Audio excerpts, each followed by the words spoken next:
नमस्कार मित्रांनो, जय महाराष्ट्र. मित्रांनो, राजकारण म्हणजे फक्त तणाव, आरोप प्रत्यारोप नाही. कधी कधी तर असा विनोदी गोंधळ होतो की संपूर्ण सभा हसू न आवरता अक्षरशः धडाधड कोसळते. पहा ना, देवेंद्र फडणवीस मुख्यमंत्री होते त्या काळात कित्येक मोठ्या मोठ्या नेत्यांच्या तोंडातून त्यांचा मुख्यमंत्री असा घोळ व्हायचा. पण खरी मजा पुढे आली. एकनाथ शिंदे मुख्यमंत्री पदावरून खाली उतरले, उपमुख्यमंत्री झाले, तरीही मंचावर, माईकवर, पत्रकार परिषदेत अगदी फडणवीस समोर उभे असतानाही मुख्यमंत्री एकनाथ शिंदे असा उल्लेख कसा काय व्हायचा? लोकांना वाटायचं की महाराष्ट्रात सत्ता नाही तर मुख्यमंत्री पदासाठी फक्त तोंडी स्पर्धा सुरू आहे. कधी कधी वाटतंय की हे राजकारणी स्वतः गोंधळात टाकतात की नशिबातला विनोदच एवढा प्रचंड आहे. अनेकदा अशा चुका फारशा गांभीर्याने घेतल्या जात नाहीत. माईकवर नाव चुकलं, पद चुकलं की लोक हसतात, नेता हसतो आणि कार्यक्रम पुढे जातो. पण यावेळी मात्र एकनाथ शिंदे यांच्या बाबतीत जी घटना घडलेली आहे ती हसत खेळत घेण्यासारखी नव्हतीच. जे व्हायचं ते अनावधानाने झालेलं आहे.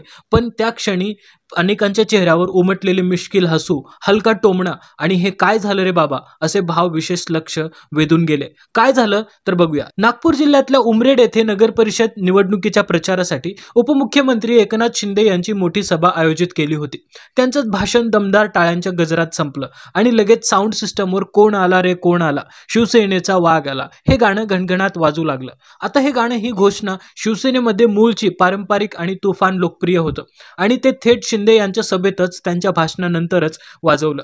क्षणभर सर्वांनी एकमेकांकडे पाहिलं. काय चाललंय, कोण चुकलं, हा साऊंड मॅनचा घोळ आहे का की काहीतरी वेगळाच संकेत आहे? मंचावर मात्र एक हलका हसू, खाली प्रेक्षकांमध्ये कुजबुज आणि संपूर्ण सभेत एक मिश्किल गदारोळ होता. उद्धव ठाकरे जिथे जातात तिथे हे गाणं वाजणं म्हणजे ठरलेलंच असतं. कोण आला रे कोण आला, शिवसेनेचा वाघ आला. कार्यकर्ते तर एवढे जोशात असतात की ही घोषणा देणं त्यांच्यासाठी श्वास घेण्या इतकंच सहज असतं. शिवसेनेच्या मूळ घरात, मूळ DNA मध्येच या गाण्याचा आणि घोषणांचा ठसा बसलेला आहे. पण गंमत अशी आहे की नेमकं हेच उद्धव ठाकरेंचं सिग्नेचर गाणं एकनाथ शिंदेंच्या सभेत वाजलं. तेही फक्त कोरं गाणं नव्हे तर त्यातला तो सर्वात भारी जयघोष म्हणजेच उद्धव साहेब आगे बढो, हम तुम्हारे साथ है, हा सुद्धा तसाच घनघनून बाहेर पडला. आता जरा कल्पना करा मित्रांनो, समोर एकनाथ शिंदे मंचावर आहेत आणि खाली प्रेक्षकांच्या कानावर अचानक उद्धव ठाकरेंचा जयघोष होतोय. जणू साऊंड सिस्टमनेच राजकीय बाजू बदलली की काय अशी परिस्थिती आली. क्षणभर सगळे अवाक होते. मंचावरचे लोक थिजले, प्रेक्षकांच्या नजऱ्या टवकारल्या आणि कुजबूज सुरू झाली. अरे हे काय झालं, कोणाच्या सभेत आलोय आपण, अशी फजितीच जणू नियतीने मुद्दाम घडवून ठेवलेली होती. एकनाथ शिंदे यांच्या समोरच उद्धव ठाकरे यांचा जयघोष घुमणं, ही दृश्य पाहून सभेतले अनेकांचे चेहरे पाहावेत असे झाले.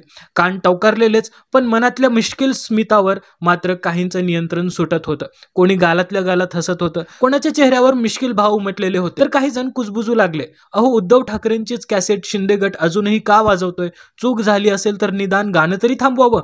पण इथे तर गमतीचा कळस झाला. गाणं वाजतच राहिलं आणि कुणालाच ते बंद करण्याचं भान सुद्धा राहिलेलं नाही. भाषण आटोपलं, एकनाथ शिंदे मंचावरून खाली उतरले, कार्यकर्तेही मागोमाग पळाले. पण मागून मात्र अजून घुमत होतं ते गाणं, उद्धव साहेब आगे बढो, हम तुम्हारे साथ है. जणू काही शिंदे यांच्या सभेत अधिकृतपणे उद्धव ठाकरे यांची एंट्री झाली होती. ही फजिती एवढी गाजली की लगेच गाव चर्चा सुरू झाली. हे काय झालं, सभा शिंदेंची पण जयघोष उद्धव ठाकरेंचा. अगदी चुकीचा ट्रॅक नाही तर चुकीची बाजू वाजली की काय?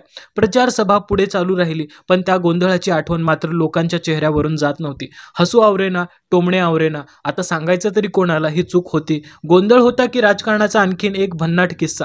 मित्रांनो, होतं असं कधी कधी, गर्दी, गोंधळ, कार्यक्रमाची धावपळ, गाणं चुकून वाजतं, घोषणा उलटी होते आणि कधी अशा गोष्टी साधारणपणे फार गंभीरपणे घेतल्या जात नाहीत.